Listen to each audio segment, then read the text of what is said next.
Hey everyone, welcome to The Zest, the official podcast for Orange Coast Magazine. I'm Chelsea Ranieri, and today's guest is the star of the hit HGTV shows Help, I Wrecked My House, and Hidden Potential. Thank you so much for being here today, Jasmine Roth. Yay, thank you. I'm excited to be here. Me too. So I have actually been in one of the houses that you've made for season 1 of Hidden Potential. It was Sean and Alexa's house. Oh my gosh. Yeah. I think they were my youngest ever clients. No way. Good for them. Yeah. I remember that like room that you created. It was like a hidden like bookshelf, like 70s, like so cool. It was literally the coolest house I've ever been in. Oh my gosh. Thank you so much. Yeah. Still one of my favorite projects. But that was they had such a unique floor plan that we were able to do like a full hidden secret room. And I mean, those are the types of things, those opportunities for, having clients that were like, we want a secret room, and being able to do that and then have it on national TV. I mean, that was 6 years ago now. Yeah. But those are the types of things that I think people remember and that have really stuck with me throughout my career. Really, the hidden space. People love a good hidden space. Yeah, fun that you did a hidden space and hidden potential. See what we did there? Yeah, I love it. So you grew up in Virginia, and I read that your dad is the one who kind of sparked your interest in carpentry. Can you share a bit about that? Yeah, I mean, he was a carpenter just on the side. It was just a hobby for him and something that he really enjoyed. And he was always intrigued by kind of not using power tools, which I thought was always interesting. I'm like, Dad, can we just use a saw or like a drill or something? He's like, no. So he was always intrigued by like how things went together and how to make furniture in like a really kind of old fashioned way. So we would make little tables and desks and dog houses. And then we kind of graduated and we built sheds and play houses. And when I was young, we had the coolest tree house. I mean, these big oak trees in Virginia. We had a tree house that was 3 stories up in the air. It was so awesome. I always joke with my husband and I have been together since college. And when we were in college, I took him back to Virginia to like visit my family and meet them. And he got to see my tree house. It was still up. It was still standing when I was in college. And I'm like, and then after that, it ended up coming down. But I was like, I could never date or marry another person because they've not seen my treehouse. So, my dad definitely taught us like how to build things. And such a big part of building is the ability to be resourceful and figure things out. Because once in a while there's a plan. Like if you're building a table, you might be able to like get a plan and follow the plan. But even then, nothing goes to plan when you're building. The wood splits or it's warped or the glue doesn't hold or something drips when you're trying to stain it, or, even that's just a table. But building a house, there's a million things that go as you wouldn't think they would go. And so I think just having that exposure early on to rolling with the punches, like just going with the flow, really helped me. How old were you when you were building with your dad? Little. Oh yeah. Since I could, since forever, really. When I was born, my parents lived in a house that they had built themselves. And so, literally my entire life has been kind of and not built themselves, like with a builder, like, oh, we hired a builder or right. No, they like chopped down trees and like built a log cabin. So my entire life has been some sort of building. I mean, we didn't last in that house very long. It actually wasn't built that well. Turns out the heat didn't really. I think, my whole life we were always working on some sort of project or building something. And so it's just kind of part of me. That's so cool. And I read about the first job that you had, and I thought this was so funny and interesting. Can you share about that? Was this a fitness instructor? Yes. Yeah. So my first couple jobs, I was a fitness instructor and I was a pool lifeguard, which are just, honestly great jobs to set you up. I've even told my daughter, I'm like, when you're older, you can be a lifeguard. But I was a fitness instructor at a Curves for Fitness, which is like, it's a, what is it called? Where they're the different stations. So you go to all the different stations and you like kind a circuit. Yeah, circuit, that's the word. Yep.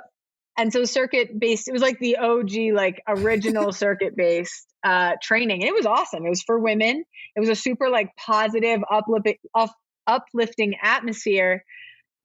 I will say, we're in rural Virginia. So I'm in there. I'm 15 years old, and 15 is or crazy. 14. Because you can get your work permit. It was like the day I could get my work permit. I was there. I loved it. But yeah, so I was helping these women like get through their circuit and like measuring them and like doing their BMI and their body fat index and all these things. I actually learned a lot about health, and I thought it was really cool. And I was in there just like, energy central.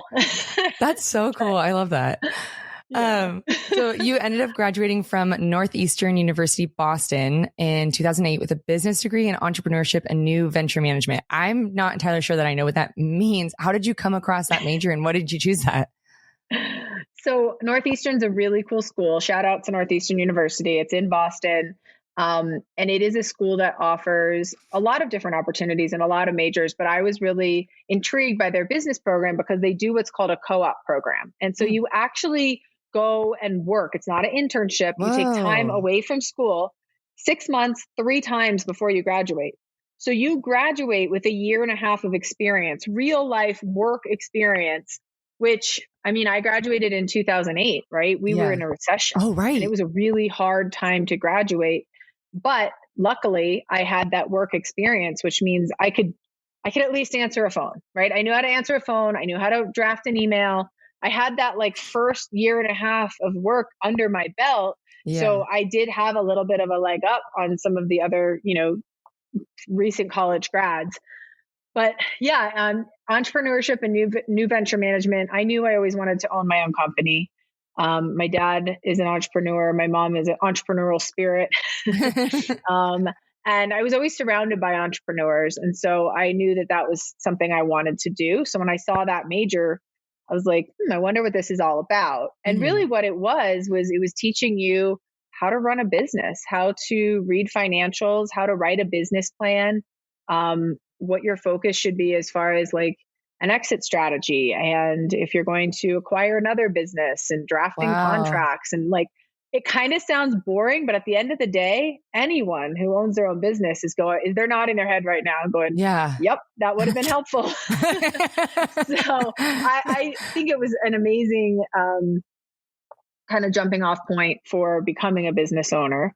There's a lot you learn in the day-to-day of owning a business, right? And no two businesses are the same, but to have that as a background and to know how to write a business plan and to know how to pitch a business plan and to know how to take constructive criticism and feedback and know that it's for every no, you have to get, 10 no's, but there's going to be a yes. And so to already have been through that process was really valuable. Yeah. I love my degree. I love my school. And I do think it was really helpful for me, especially because of when I graduated. Yeah, that sounds really interesting and super helpful. Like my school didn't do that at all. That's really cool. And you said at this time that you met your husband as well? Yes. So my husband was my roommate in college. What? For that. Yeah, that's our story. So the other thing about Northeastern is that it's a 5-year school because you do actually work while you're in school. Well, not while you're taking classes, but you have that work experience that's happening consecutively with your classes. So you go for 5 years. And so my third year, or we call it our midler year, I had this little dog. I had bought a Chihuahua. Aww. And where I was living, I wasn't supposed to have dogs, but I was like, whatever, he's little. He's like a cat. No, he was like, he may have been this, tiny little dog. He weighed like 8 pounds, but he was a dog and he barked and he needed all the things that dogs need. And if anything, I'd say his personality was larger than life. So I realized quickly, I was like, oh no, I'm not going to be able to live here next year. And my husband was actually from Southern California. So he grew up in Orange County. He grew up in Brea. And, but at the time he was just like an acquaintance. He was somebody I knew, but I also knew that he didn't have a place to live the next year because I was a real estate agent and I was renting condos to all of my friends, all my sorority sisters. And I knew that the roommate he had lived with last year, I had already rented him a condo. Anyway, I called him and he's back in California. I'm in Boston for the summer. And I was like, hey, it's Jasmine. He's like, hey, what's up? And I was like, do you have somewhere to live next year? He's like, I don't know. I don't think so. And I was like, do you want to be roommates? He was like, sure. And I was like, okay, cool. See you in September. That was it. We've lived together ever since. We've been inseparable. That was in 2005. Yeah. So we moved in as like platonic 2-bedroom, 1-bath roommates. And the rest is history. So we've been together a long time. That's such a sweet story. My husband and I have been together since high school. So same thing. Okay. Yeah. There you go. Yeah. I totally get it. The bond is strong. Hear about that. Yeah, you really don't. No, it is. Yeah. That's crazy though. You were doing real estate, the business major, and like going to school. That's a lot. Oh, ever since I had that first job at the gym, and then I always had multiple jobs. I knew that, being able to work hard, to me, it was an opportunity. And so any free time that I had, I kind of filled up with different jobs. In college, I did a lot of odd jobs, but one of my co-ops was in real estate. And to do that, you have to get your real estate license. And I loved real estate. And again, what a great foundation for what I do now, just knowing how to navigate the world of real estate, buying and selling and leasing and everything like that. I mean, it's what I do all day, every day now. So it was helpful. Wow. And what point did you guys move to Huntington Beach? So we graduated in 2008 and we went straight to Huntington Beach. Wow. I always knew I wanted to live in California. And his joke is, he's like, you used me. I'm like, yeah, okay. 18 years later.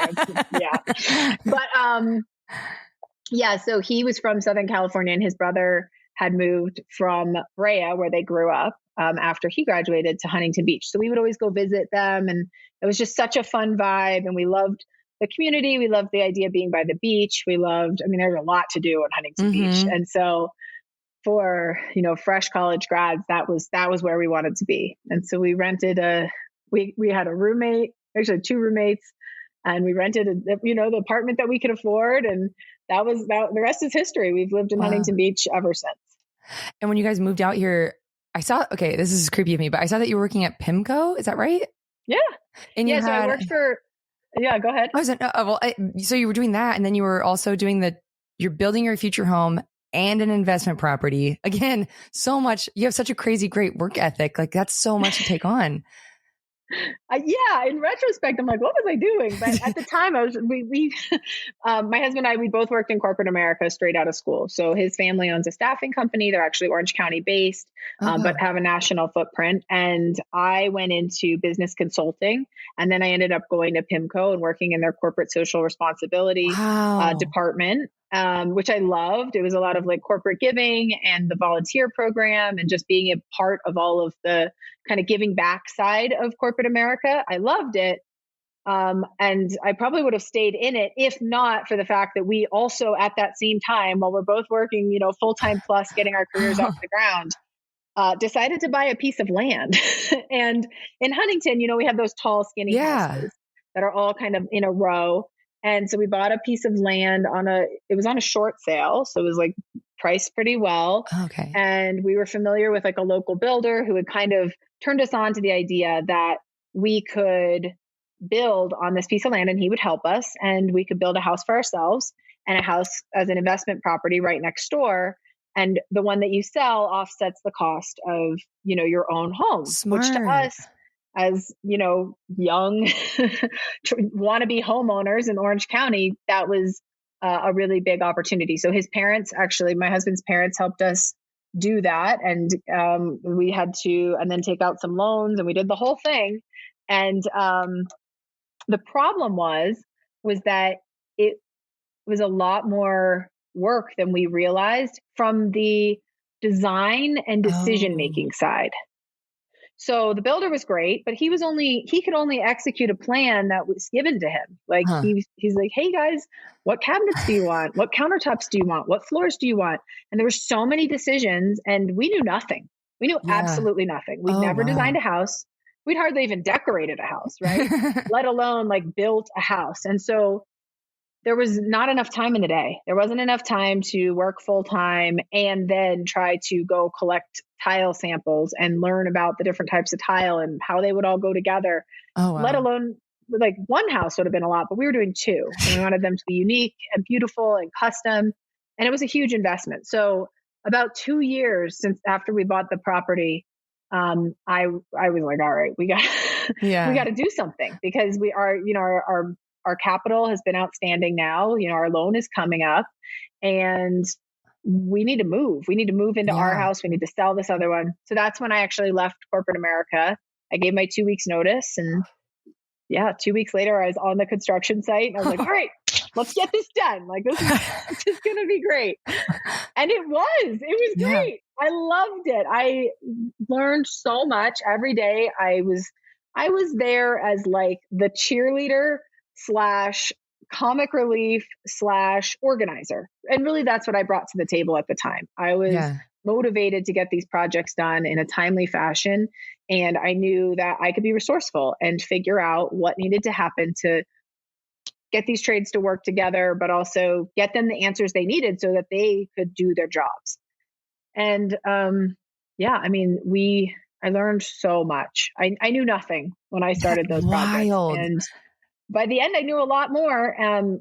I was able to use my background in real estate. So once we finished the investment house, I sold it for sale by owner. And that was great. And we moved into our house.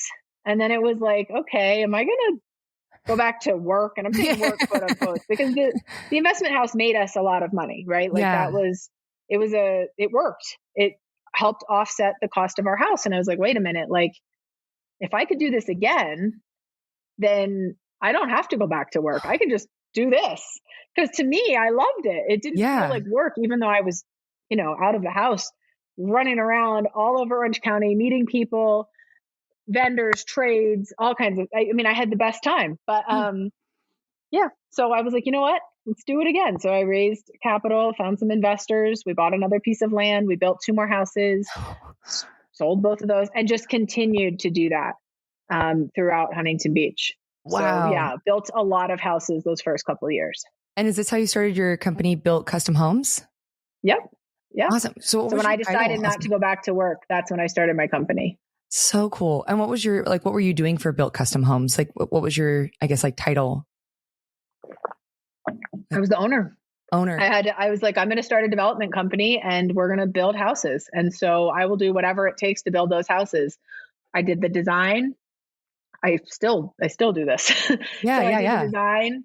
I managed literally from the acquisition of the property, of the land, all the way through the sale. Wow. And there's a lot of organization and steps that go in there.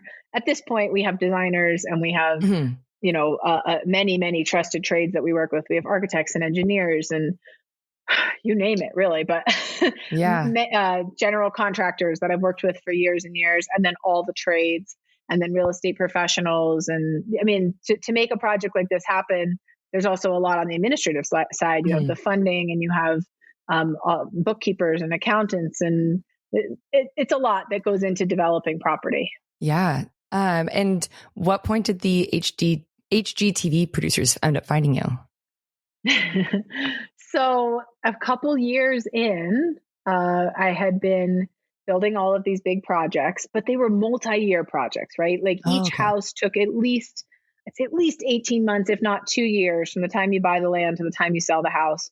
And so within there, for me, as you've mentioned, I like to be busy. So there was downtime. Like there was just too much time for me where I was just like, okay, now what do I do? So I filled my time by doing smaller design projects that, again, they didn't feel like work. It was just fun for me. I would call my friends and say, hey, like, I noticed your patio is kind of looking run down. Do you mind if I give me a budget and I'll redo it for you while you guys are at work? What? And they were like, really? And I was like, yeah. And they were like, well, do we have to pay you? And I was like, no. I was like, you don't have to pay me. Just let me take photos. And they were like, oh, okay, fine. So I did projects like that for free for a while, for like 2 years. And the projects kind of started getting bigger and bigger and bigger. And I was learning. And I had a lot of people who just needed some extra help. And they were like, yeah, come do my living room. Hey, I'm going to renovate my house. Do you want to help me? And I was like, sure. But again, I wasn't getting paid because I was getting paid for my bigger projects. So I had this opportunity to kind of spend my time just learning. And so, but while I was doing that, I was posting. I had a blog. And I had social media. It was early days of Instagram. There were no videos on Instagram. There were still filters. You know what I mean? Early Instagram days. I want to say it would have been 2015. maybe late 2014, early 2015. Yeah. But I was posting and I was having a lot of fun creating content. I'd always been a consumer of content, and I love blogs and magazines. I still do. I love reading about other people's projects and their train of thought and how they figured things out. But I had never produced content, and I was excited to add back and kind of give back and add into that community that I had been a part of, but only on one side. And so I was putting a lot of material out there, and I didn't know if anybody was reading it. I would get like one comment. Maybe it was like my mom, good job, love you. But at some point I had some projects that I had built, some big houses in downtown Huntington Beach, and they were for sale. And I posted them on my social media, and I put #beachbuild. I would try all different hashtags to try to get people to come to the open houses and view the homes and hopefully find buyers for these houses. #beachbuild. I guess there was a development meeting at HGTV, which I watched religiously, by the way. Cool. I was just an avid HGTV viewer because that was the world I was in, and I would learn things, and I loved to see all the different designs, and never thinking like, oh, I'm going to be an HGTV host. Like that was not on my radar. But yeah, so I guess there was a development meeting at HGTV, and they mentioned to some production companies like, hey, we would love to do a show at the beach. So then there was a junior level kind of development person at one of the production companies who was savvy. And she was like, I'm going to look for hashtags. Like, this is how I'm going to find people on social media, because it was so new. And I had about 1,500 followers. I wasn't like by no means was I like going viral or blowing up the internet in a good way. But, I had about 1,500 followers, and I got an email, and it said, hey, this is, the production company, and we saw some of your projects, and we're interested in talking to you about an HGTV show. And I was like, I saw the email, and I remember I called my mother-in-law, and I was like, do you think this is real? Oh. And I was like, it doesn't feel real. She was like, no, I'm sorry. She's like, I don't think so. It's probably a scam. I was like, right, it's a scam. She was like, but are you going to call? And I was like, yeah, I'm going to call, but I don't think it's real. I'm not going to get excited. But it was real. And it turned into me just they were like, hey, if you could just send over like some footage of like what you do. And I'm like, footage of what I do? I'm like, so I hire a full film crew. Whoa. We knocked down a house one day. We framed a house another day. We did a champagne toast with all my friends on a patio the other day. I was like, I'm going to show them every aspect of my life, and I'm going to give it my best shot. Like, if I'm going to send footage for a TV show, it's going to be the best footage I could possibly send. And that led to what's called a sizzle. And then that led to what's called a paid sizzle, which is when the network actually pays you to make like a little, hi, I'm Jasmine. This is what I do. And that eventually led to a pilot. And I got to do a renovation in Huntington Beach as my pilot episode, which was a big deal. And then fast forward, the pilot aired, and we got to pick up for our first season of Hidden Potential, which was a 14 episode order, which means we did 14 houses that season. And the next season we did 17 houses. Wow. Big orders. Yeah. I actually went to your premiere. Wasn't it? It was at Pacific City, right? Yes. Oh my gosh, I was there. Yeah. That big screen. Yeah. And I called them, and I was like, shamelessly, like, hey, I have a TV show, and it's filmed in Huntington, and I have too many people to fit at my house. And can we play it on the big screen? And they're like, sure. Like, great. It was so fun. It was really cool. Yeah. And then it was so fun. Flash forwarding a little bit here, you went in 2020, you did Help I Wrecked My House. It premiered then. How was the show different from Hidden Potential? So Help I Wrecked My House is different in a few ways. It was an hour long, which was for me a big deal because my previous show, Hidden Potential, was only half an hour. And it was so fast, which I liked on some aspects. It kind of felt like something you'd almost watch on social media. It was just so fast. But you never really you didn't get into the story as much, and you didn't get into the emotions, and you didn't get a lot of that feeling. And the feeling was there, but we just didn't have time to show it, because by the time you show the before of the house, the construction of the house, and the after, that was really all there was time for. So Help I Wrecked My House was an opportunity for me to really connect with my clients in another way, or at least show that connection. And I think viewers have really connected with that. And so that's been a cool opportunity. And then, I mean, we were always helping people, but taking it to that next level, right? I mean, it's literally called help and it has an exclamation point in the title. And so being able to go out and find folks who are not that they're not that different from you and I. Like we've all had that project that we think is going to be easy. We think it's going to be simple. We think it's going to take us one weekend, and it's not. And it doesn't. Yeah. And we've all been there, right? Or we saw something on social media and we're like, oh, I can do that. And then you try it and you're like, oh no, I can't do that.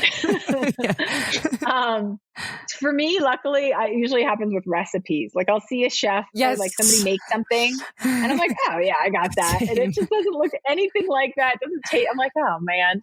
But yeah, so being able to help people and show that like it's okay to ask for help, and we all get ourselves in situations where we just need to ask for help, and it looks different for everybody, but these are obviously extreme cases of folks who have either really wrecked their house or they've waited too long, or just extreme cases of something that I think we all could probably ask for help more in our lives and our day to day. Yeah. And so I think that being like the base of the show, really, it's just a different vibe. And it's been really cool to help so many families. We've done 4 seasons now, and we've gone all over Orange County. And so being able to help these families and kind of dig in as to not only what they did to their house to wreck their house, but like,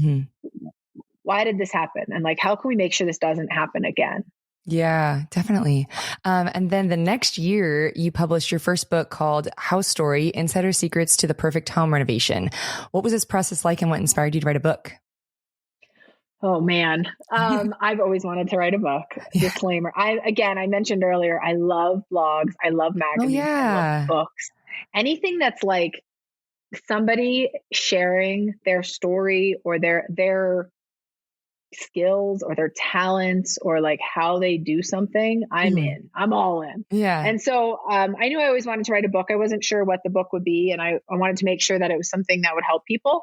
And so as I went through my career and realized that like, oh, most people are just like I was when I started. I knew nothing and I was in over my head, and it would have been really helpful if there was a book like House Story for me day one on that construction site. And so I wrote that book for me day one, meaning the people that are in a situation where they're questioning how they're going to do a renovation or how to design their house or how to make all the decisions that it takes. It's not impossible, and I'm sure that they can do it. But if you only have a limited amount of time, what is that resource that's going to help you expedite that process? And that's why I wrote this book. Wow. So the other thing is I was on maternity leave. Nice. Season 1 of Help I Wrecked My House, I was pregnant. Then, I was 9 months pregnant when we were filming. It was, it was wild. Yeah. Literally we were like, okay, gotta go have a baby. Goodbye. That was my first. And, my daughter Hazel, she's now 3.5, almost 4. And, so I was pregnant, and then I went on maternity leave. And, so like, while she was sleeping, I kind of was able to take my thoughts and have the time to actually like put them down on paper and write this book. Yeah. Oh, amazing. And backtracking a bit. So we talked about Hidden Potential. We talked about Help I Wrecked My House. Are there any episodes that stand out or favorite memories that you have or behind the scenes things that people haven't seen that you want to share?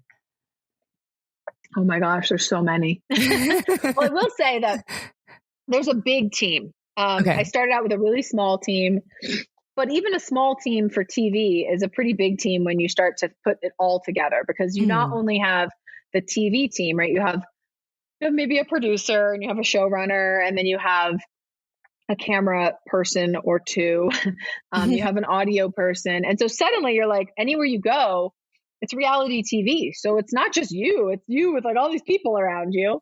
Yeah. So that definitely took some getting used to. And then there's GoPros in your car, right? So you're driving and there's like GoPros in front of you and all around you, so that anything that happens, they want to be there for. Yeah. So that's fun and different. But then you also have like your construction team. So I've had the opportunity to work with like so many awesome builders and skilled craftspeople. I mean, carpenters and tile setters and you name it, bricklayers and plumbers and electricians and I mean, all of the trades, metal fabricators. I'm going to leave somebody out. And I'd be like, why didn't you mention my trade? Now I'm like nervous. Painters, no, I'm kidding. I'm going to get a list out and name every trade. But no, I mean, I've had the opportunity to work with so many cool people all across Orange County and kind of showcase their businesses and their skills. So that's been really cool.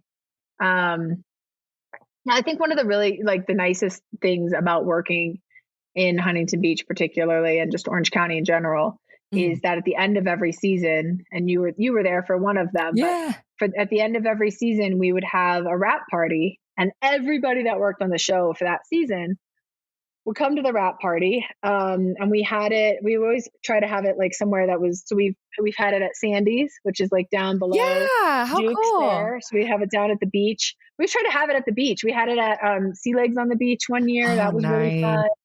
Yeah. So we always try to like bring it back to the beach. Right. Yeah. And kind of remind us all why we are even in Orange County, because it's a beautiful beach and you're on the coast and the ocean air. And for me, growing up in Virginia, I didn't have that. I had a very different idea of nature, and it was beautiful, but it was in a very different way. So California, the California coast, like Orange County, oh my gosh, so far out of my realm of like, I knew I loved it and I knew it was awesome, but I never imagined that it would be my home. And so at the end of every season, just kind of taking a minute to like thank the people that made it all possible, but also just like breathe it in and be like, this is great. We are on the toes in the sand, salt water in our hair.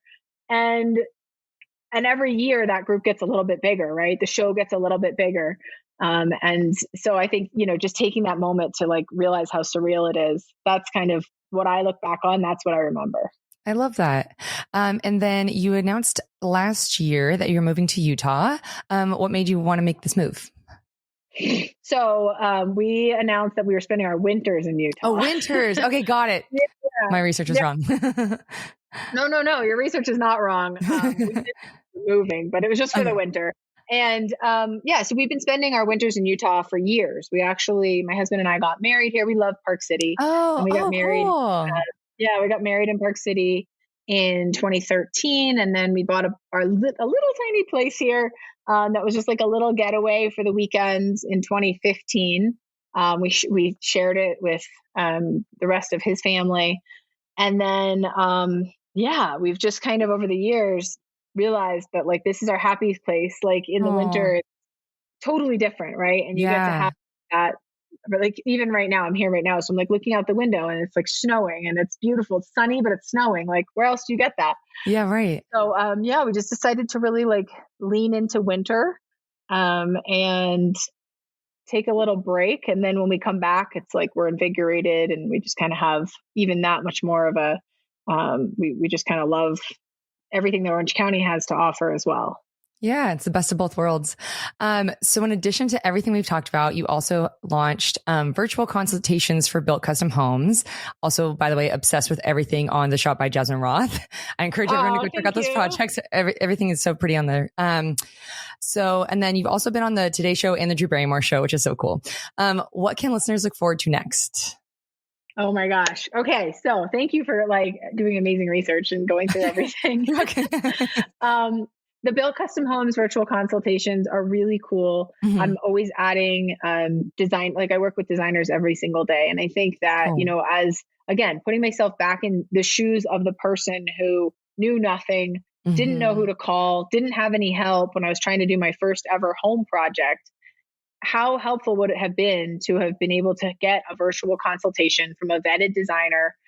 These are people that I've personally worked with for years and years. They're not just people that, I'm finding on the side of the road. No, I mean, they're not just people I'm plucking off of Instagram even. They're they're actually designers that I've worked with And I'm really excited because my next step, I'm actually adding general contractors. So we're going to have designers and we're going to have general contractors. So imagine you have a home and you're like, I don't even know where to start. I don't know how much this is going to cost.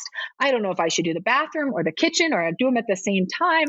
I don't know. Yeah. You can go on Built Custom Homes on the website. You can sign up for a virtual consultation with a licensed general contractor who can help you, just like we are meeting here, talk through what you want to do. And I think I don't know anybody else who's doing that. So I'm really excited about that new service offering. And I think that people are going to really connect with it and hopefully use it. And that'll just help. I mean, that's kind of what it's all about, right? And then, I mean, I'm definitely hopeful for another season of Help I Wrecked My House, and just kind of figuring out what's next as far as like our family life and everything like that. So I mean, as a parent, I'd say half of my time, if not more, goes to my husband jokes because I'm like looking at schools for my daughter. Like it's preschool. He's like, it's not college. And I'm like, no, but it's important. So I spend a lot of time being a mom. Oh, I love that. And I love that too. Yeah, it's definitely a new chapter in our life. Well, we're coming to the end of our time, but before I let you go, I have 3 final questions for you. We call them the Thoughtful 3. So what advice do you have for maybe someone who's listening who is in the process of renovating their home and just feeling completely overwhelmed? So my advice is to make a list. Yeah. That's what I do. Actually, at the back of my book, there are my personal checklists that I use. Oh, cool. So yeah, if you don't have House Story, that's my real advice. Go find yourself a copy. But no, I think just make a list, right? And that's how I approach anytime I'm feeling overwhelmed. I sit down and I make a list, and it really does help. Sometimes there's lists within the list and I have to make a list to make the list, but eventually having a list is, I mean, literally like right here in front of me, I have my list, like it's an ongoing, constant lifestyle at this point. But trying to build a house without having any idea as to like what comes before the next thing, because everything builds on itself, right? That's the definition of building. You can't build a house without a foundation. You can't put a roof on a house that's not built. So understanding what you need to do first. So it's not just making a list, but then it's prioritizing that list. Yeah. And if you feel like you can't make that list and you can't prioritize it, ask for help. Smart. I am very big of lists as well. My friends make fun of me, but they help. Whatever. Yeah, exactly. What would you tell your younger self knowing what you know now?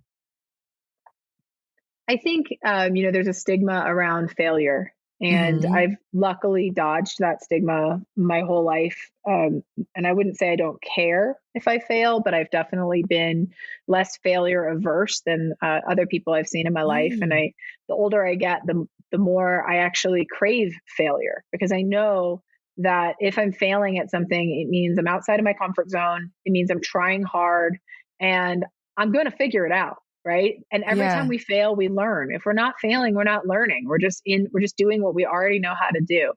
So I would say like destigmatizing failure early on would be something I would really try to instill upon my younger self. And even with my daughter, like I try to, I'm like, oh my gosh, did you try that and it didn't work? That's awesome. Instead of like, oh, wow, that didn't work out. It's like, it's just a different way to think about it.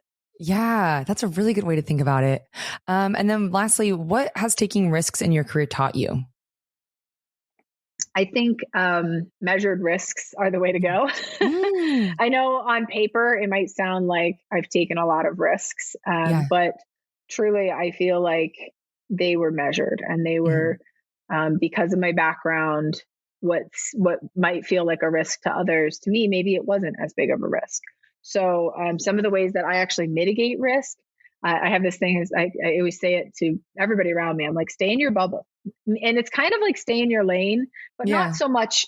It's a little bit different in the sense that like we all have a space where we know what we're doing. Right. And for me, at this point, that's home building, but it's also like home building in Orange County.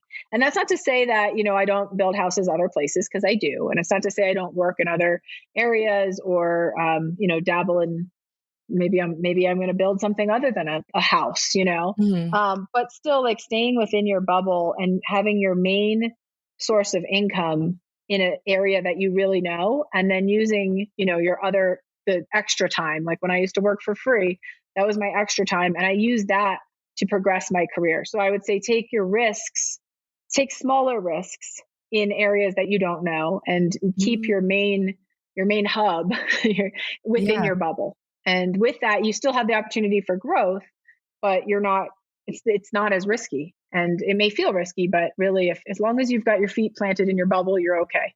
Yeah. Oh, that's amazing. Well, thank you so much for being here. This is so fun. And hopefully I get to see you in Huntington sometime. Oh my gosh, I'm sure. Thank you. Of course.